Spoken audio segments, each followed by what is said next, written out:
আজ হলো গাড়ি কেনার দিন, আর আমরা সবাই মিলে বেরিয়ে পড়লাম বাড়ি থেকে গাড়ির যাত্রার জন্য। তো গাড়ির শোরুমে চলে এসেছি, আমরা ভিতরে ঢুকে গেছি। এবার শাশুড়ি মা, আমার যা শোনাই, ওরা মিলে একটু গল্প করছিল। আর কেকটা দেখো কতটা সুন্দর ছিল, কেক কাটিংও হয়ে গেছে। কিন্তু এই গাড়িটা নেওয়ার জন্য আমি কতটা হ্যাপি ছিলাম আমি নিজে তোমাদেরকে বোঝাতে পারবো না। অনেকটা কষ্ট হয়েছে এই গাড়িটা নেওয়ার জন্য, কারণ আমি ডিসেম্বরে বুক করেছিলাম, এখন এই এপ্রিল মান্থে এসছে, কিন্তু তোমাদেরকে পরে ভিডিওটা ছাড়ছি।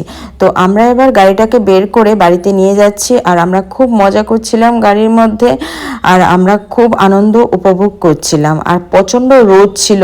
তো এবার গাড়ির যাত্রা শুরু হয়ে গেছে। আমার মা বাবা এসছে, এখানে কাকু ছিল, আর পাপাই দেখো ভিডিওতে আসবে না, তার জন্য দৌড়াদৌড়ি শুরু করে দিয়েছে।